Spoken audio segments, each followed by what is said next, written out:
Essa é a nossa terceira aula do curso online de auxiliar administrativo. E hoje nós vamos falar da importância e do mercado de trabalho para esse profissional, né? O mercado de trabalho para o auxiliar administrativo tem desafios e perspectivas futuras. O auxiliar administrativo é o profissional que trabalha na área administrativa de uma empresa de qualquer tipo, seja pública, seja privada, seja mista, independente de onde ela atue, em que área ela esteja, auxiliando o administrador em suas atividades rotineiras e no controle da gestão financeira. Este profissional coordena atividades administrativas, financeiras da unidade, organiza os arquivos, controla os recebidos e remessas de correspondências e documentos, redige cartas, gerencia informações, entre outras atribuições. Então, ele é a pessoa que vai atuar na empresa desde o primeiro momento, desde uma pessoa que chega, ou um equipamento que chega, até atribuições financeiras, contábeis que a empresa atua. O administrativo tem uma gama variada de ações dentro da empresa. Aí tem que ver a especificidade de onde ele vai trabalhar, né? Aonde ele tem mais praticidade. Então, se ele trabalha muito com cálculos, ele vai para a área financeira. Se ele entende de logística, ele vai para a área administrativa, justamente trabalhar com a parte logística da empresa, certo? O mercado de trabalho. O mercado de trabalho nessa área é amplo, visto que muitas novas empresas são constituídas anualmente, certo? A maioria dessas empresas oferece vagas para auxiliar administrativo, pois tais profissionais exercem atividades fundamentais para a administração dessas empresas.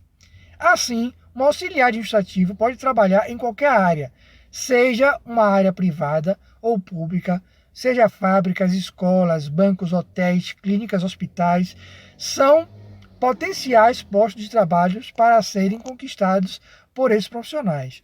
Então, como eu falei, antigamente os auxiliares administrativos eram chamados de office boys, mas não é bem isso, porque os office boys, na verdade, eram aquelas pessoas que apenas trabalhavam com um segmento da documentação, dele fazer coisas simples, né?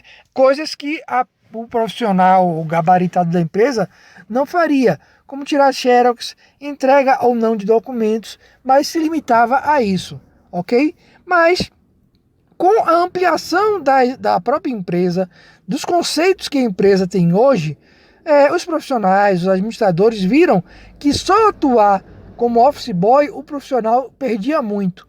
Então, essas empresas, esses administradores viram que capacitar esse profissional para fazer muito mais do que apenas entregar ou levar documentos seria muito mais vantajoso para a empresa. Então, o office boy deixou de existir, certo? E o auxiliar administrativo ocupou a vaga fazendo muito mais coisas. Coisas que antigamente era impensável para que esse profissional pudesse fazer. A administração e a organização é fundamental para a empresa. Então, a administração é o processo de conjugar recursos humanos e materiais de forma a atingir fins desejáveis. Através de uma organização, é um processo de tomar decisões sobre objetivos e recursos. Além de objetivos e recursos, as organizações têm dois outros componentes importantes: processos de transformação e divisão de trabalho.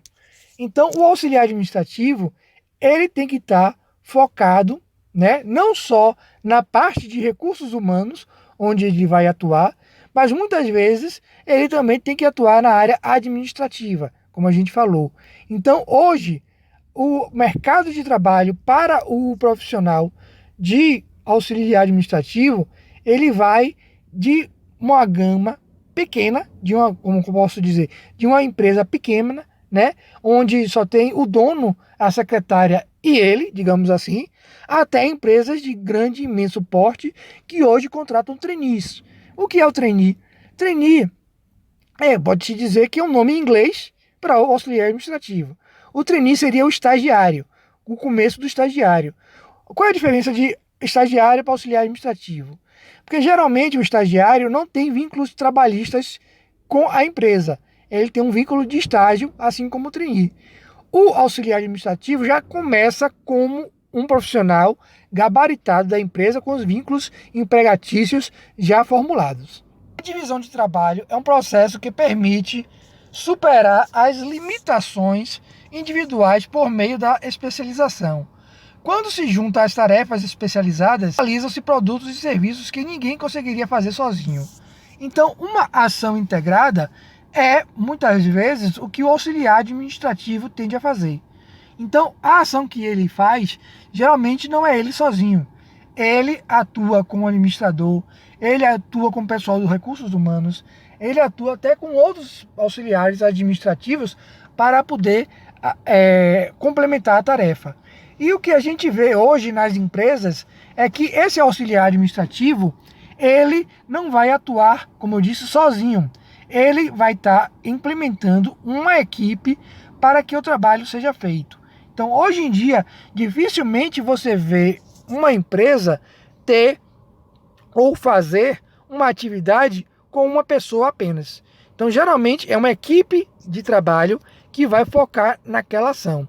Se o recursos humanos, o setor de recursos humanos precisa de uma determinada atividade, essa atividade é composta por uma equipe de pessoas que vai atuar. Muitas vezes você tem um administrador, você tem a pessoa, o responsável, o coordenador da área, e esse coordenador lidera vários auxiliares administrativos, entendeu? Então, na verdade, a equipe de RH pode ser feita apenas por auxiliares administrativos e uma pessoa para coordenar. E isso serve para qualquer outra ação, qualquer outra ambientação da empresa, como a logística, por exemplo. Uma empresa de logística, você tem a pessoa responsável pela logística, que vai tomar as decisões de encaminhamento de material e de recursos, e vai ter os auxiliares administrativos que vai fazer a ponta de lança. O trabalho vai fazer o que o coordenador deliberou. Então, tudo isso é feito pela equipe. Por isso que hoje, quando você vai fazer uma entrevista de emprego, onde você vai trabalhar numa empresa, muitas vezes há dinâmicas onde a empresa faz com que você trabalhe nessas dinâmicas em equipe, para ver como é que você sai liderando ou atuando em equipe. Porque a empresa quer que as pessoas se sintam parte e membros daquela organização, daquela equipe. Se você não sabe trabalhar em equipe, só quer trabalhar sozinho, dificilmente você vai trabalhar numa empresa que vai lidar com essas ações. Então, como a gente vê aqui na figura, esse quebra-cabeça, a empresa tem os quebra-cabeças dela, tem as ações e atividades que ela tem que desenvolver. E isso tem que desenvolver com pessoas capacitadas que possam atuar com outras capacitadas também. Então, por isso a importância, da gente se capacitar, da gente atuar para que possa estar junto de outras pessoas. Nesse sentido, a gente vai agora entender a base da administração. E essa base, a primeira coisa, é entender o que é empresa, que é um organismo econômico destinado à produção de mercadorias e serviços, com objetivos de lucro para o empresário. Então, nós hoje estamos vivendo numa sociedade capitalista. E essa sociedade capitalista vive ao lucro. E empresas são focadas para atender uma demanda da população, da sociedade, e essa população, essa sociedade, vai dar o lucro à empresa. Então, ela vai dar o produto, seja um carro, seja uma camisa, um sapato, um avião, independente, ou seja serviços, cabeleireiro, farmacêutico, seja lá o que for. Você tem os produtos que são os bens manufaturados, que você compra, e você tem o serviço que você presta. Então, para isso, tem vários tipos de empresas. Há empresas que fazem questão de trabalhar com produtos e empresas que fazem questão de trabalhar com serviços. Hoje, há uma boa gama de empresas que trabalham com as duas coisas, mas é importante saber que o foco da empresa tem que estar destinado ao que ela mais representa, certo? Então, do ponto de vista econômico, a empresa possui dois fatores de produção: o trabalho e o capital. Você já ouviu falar muito isso na escola, na aula de história, onde você vê lá o produto e o capital. Aí você vai falar de Marx, você vai falar de mais-valia, você vai falar de várias coisas. Então, o que quer dizer isso? Quando você, numa empresa, o que ela faz? ela faz duas coisas, como está dizendo. Ela possui dois fatores. O trabalho, que é o que você faz, é o que a pessoa faz, e o que ela gera, que é o capital, que é o lucro. Então, nós temos que saber que a empresa que vai atuar, ela vai pautar o lucro. Então, nós temos o empresário, que é o burguês, que é aquela pessoa que gera o lucro, que vai conduzir a empresa ao lucro, e você tem o trabalhador, que é aquela pessoa que gera o lucro, né? Que gera o capital. O capital aí é o dinheiro. O empresário, que tem o meio de produção, que tem a empresa, seja ela qual for, e você tem o trabalho, que é oferecido pelos empregados. Então, nessa disputa, digamos assim, que é a disputa que a gente chama de disputa de classes, que é do empregado com o empregador, que vai sair o lucro. Então, quando a empresa é justa, essa empresa vai lidar com o lucro de maneira mais colaborativa com o empregado. Quando a empresa não é tão justa assim, ela vai massificar o trabalho em cima do empregado, certo? E não vai dar o dinheiro necessário, o salário necessário para esse empregado sobreviver. E muitas vezes, quando a gente fala de escravidão, hoje em dia é isso. É a empresa, ou uma fazenda, ou seja lá o que for, pega um empregado, faz com que ele trabalhe e não receba nada por isso, em situações degradáveis. Então, essa situação é uma situação complicada, certo? Que a gente chama hoje de sistema análogo à escravidão. Produção é um fenômeno econômico que cria ou gera mercadorias e ou serviços em troca de permuta. Somente existem dois tipos de produção: mercadorias, alimentos, remédios, etc. e serviços, transportes, médicos, hospitalares, etc. Então, como eu falei, né, você tem as mercadorias que você compra e você tem os serviços que você oferece. Então, para isso que serve a empresa, para que ela possa distribuir e encaminhar essas ações. Por isso, o homem é o agente e o seu trabalho o primeiro fator de produção. Os recursos da terra e da natureza representam o segundo fator de produção, isto é, o capital, máquinas e animais. Então, o homem é o primeiro fator de produção. É ele que vai encabeçar toda a área e todo o começo da produção, certo? E para isso ele vai ter as ferramentas, que seria o segundo meio de produção, em que você vai trabalhar com as máquinas, os animais. Então, antigamente, para você arar a terra, você utilizava um animal, uma vaca, um touro, um boi, né, para poder puxar o maquinário. Hoje em dia você já trabalha com máquinas, com tratores muito maiores para poder arar a terra e numa ação muito mais abrangente de espaço, né? Hoje o que você faria, antes que você faria com um boi, você utiliza uma máquina que utiliza basicamente 30, 40 bois ao mesmo tempo, né? No espaço que ocuparia esses animais. Então, para isso, o trabalho também vai evoluindo, né? Por isso mesmo, o trabalho é todo esforço humano destinado à produção, ok? O capital representa os recursos disponíveis e aplicados. Tem o capital financeiro, que é o dinheiro ou crédito, financiamento, e o capital econômico, que são equipamentos, produção, máquinas, ferramentas de investimento. Então, quando o empresário diz que vai trabalhar com capital financeiro, ele vai trabalhar com capital de dinheiro de financiamento. Basicamente, você vê isso onde? Em bancos, né? Os bancos trabalham com capital financeiro.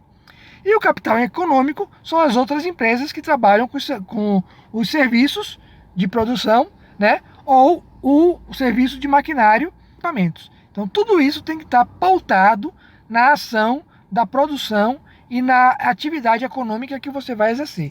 Tudo isso é uma ação que o auxiliar administrativo tem que conhecer. Então, ele tem que, hoje, se capacitar. Ele tem que pegar um livro, entender o que é a parte financeira da empresa, como atuar na parte financeira. Ele tem que pegar, entender o que é o capital, o que é o meio de produção, como efetiva o meio de produção, né? Como vai trabalhar esse meio de produção com o homem e o ambiente em que ele está envolvido. Então, tudo isso é maneira de você entender o seu trabalho. Nos sistemas econômicos capitalistas, as empresas são constituídas por obtenção de lucro, diferença entre o menor custo de produção e o maior preço das vendas e das mercadorias e ou serviços. Caso contrário, terá prejuízo. Então, como assim? Óbvio, se você vai oferecer um serviço, esse serviço tem que te dar lucro, porque senão você vai entrar no prejuízo. Então, se você faz uma fábrica de vela, essa fábrica você tem que conduzir e fazer o material, né? Mas para isso você tem que ter o quê? O maquinário, você tem que comprar o maquinário, você tem que comprar, alugar o local e você tem que comprar ou alugar o meio de produção, que no caso seria a contratação de mão de obra, de pessoas para fazer a vela. Então você teria que ter o local, o meio de produção, que vale aí o equipamento e o material humano para poder fazer a vela, certo? E nesse sentido, você tem que injetar dinheiro. Então, esse dinheiro que você injetar mensalmente para pagar os custos de produção e salário, tem que cobrir o lucro. Então, o lucro tem que dar um valor que possa cobrir todas essas ações de salário, né, de meio de produção para comprar material, né, de pagar luz, energia, como caso, água, seja lá o que for. Tudo isso que é o custo, esse custo tem que estar coberto em cima do lucro, né? O lucro tem que cobrir tudo isso e sobrar um pouquinho. Para esse pouquinho ser o dinheiro, o dividendo do empresário. Mas como eu falei anteriormente, esse lucro é que vai balizar a empresa. Como assim? Se a empresa tem um lucro muito grande e dá, digamos assim, um salário muito baixo para o empregado, isso pode vir gerar futuros problemas para a própria empresa, porque o empregado vai se sentir desvalorizado, vai fazer o quê? Greve, entendeu? Então, para isso, a empresa tem que saber que a mais-valia, que é o que ele vai gastar para produzir, né, o capital, esse capital tem que também estar atuando junto ao empregado, para que esse empregado tenha uma condição de vida satisfatória, certo? Para isso, essa empresa tem que ter uma ação bem delimitada, com as condições funcionando direito, para que ela possa ganhar o lucro, pagar de maneira qualitativa e quantitativa os funcionários, e aí sim o empresário ter o lucro dele, certo? Por isso nós temos as entidades, que são organismos econômicos destinados à produção de mercadorias e ou serviços, sem fins lucrativos. Por exemplo, ONGs, clubes esportivos, fundações educacionais, associações religiosas. Então, essas entidades não têm fins lucrativos, mas lucram, entendeu? Elas lucram para poder suprir a sua demanda para poder funcionar. O que quer dizer com isso é o quê? Com o dinheiro que sobra, não é para ser distribuído como lucro para o fundador ou para o proprietário.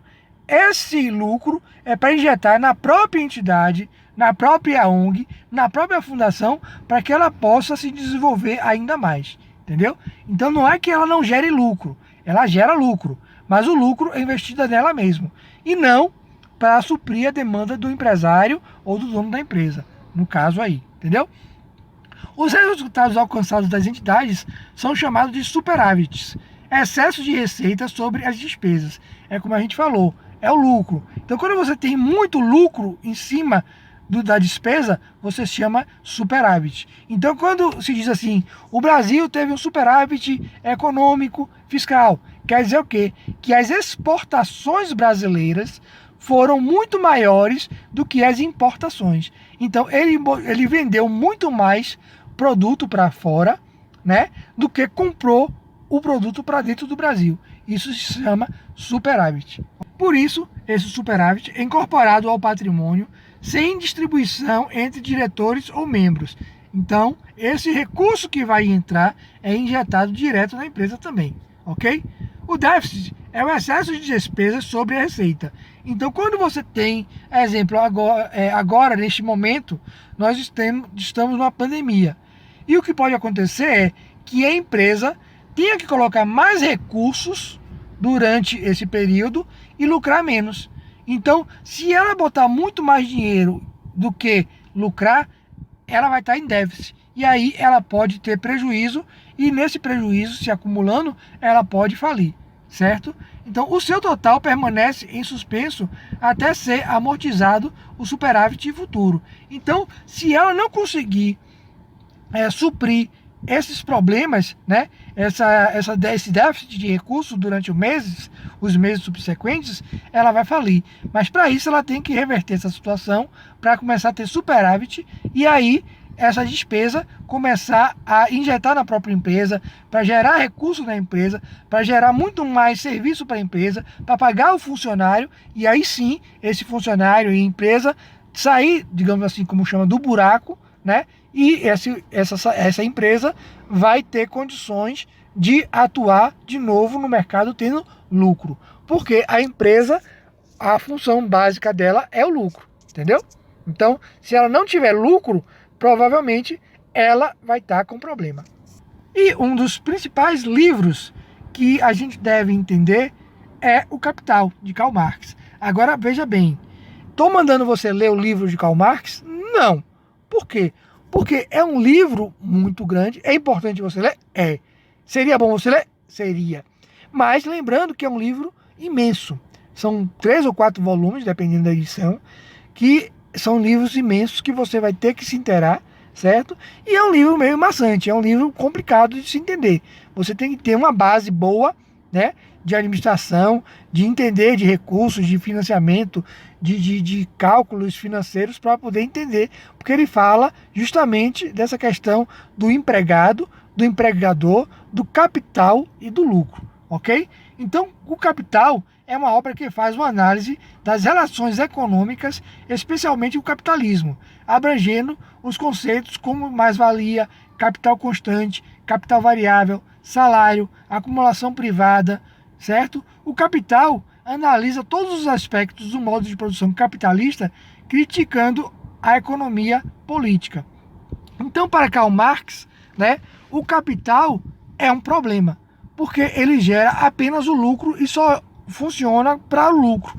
Você não tem uma condição de se desenvolver de maneira satisfatória. Por isso, ele, né, em outras teorias, lança o comunismo e o socialismo. Então, assim, hoje em dia, há muita questão de falar comunista, socialista, como se fosse uma coisa pejorativa, como se fosse um xingamento. Na verdade, não é. Na verdade, o socialismo, lembre o seguinte, existe o capitalismo hoje como foi pensado anteriormente? Não. E o capitalismo foi evoluindo e se passou com várias ações hoje. Então não existe só um capitalismo, como também não existe só um socialismo. Então o socialismo inventado, criado, né, por Marx e Engels lá em 1800 não é o mesmo que é pensado hoje. Nem mesmo foi o socialismo da União Soviética, né, quando houve em 1917 a Revolução Bolchevique. Então aquela revolução pensada por Lenin não era a mesma pensada por Marx. Então você vê que havia uma variação, né? Havia pensamentos diversos. Então quando você fala comunismo hoje, que comunismo? Né? Você tem hoje um leque imenso de pensadores que levam o comunismo para uma ação e para uma ideologia diferente. Mas basicamente quer dizer o seguinte, para Marx, né, o capitalismo não funciona. O capitalismo deveria acabar para vir o socialismo, que é uma ideologia, né, que o meio de produção era comandado pelo Estado, certo? E o comunismo seria uma evolução do socialismo, onde o Estado deveria dar todas as condições para todas as pessoas, entendeu? Então, hoje, existem países que se chamam capitalistas, socialistas, mas, a meu ver, não existe nenhum país hoje capitalista nem socialista, porque nenhum país foi capaz de dar condições iguais a toda a população, né? Seja de educação, saúde, né? Toda a produção toda a produção seria comandada pelo Estado e essa produção seria dividida igualmente para as pessoas. Então, como assim? Chutando assim bem de longe, se a pessoa tem um carro, todas deveriam ter um carro, entendeu? Então, essa é a lógica do comunismo. Todas deveriam ter as mesmas condições. Vai ter o mesmo carro? Não, não quer dizer que tem o mesmo carro.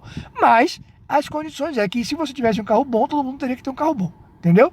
Você teria que escolher o carro que você queria, mas ou o meio de produção, ou o que você quisesse, entendeu? Mas se uma pessoa tivesse condições de ter, todas teriam, e o Estado teria que dar essa oportunidade. Então, isso que é o comunismo, né?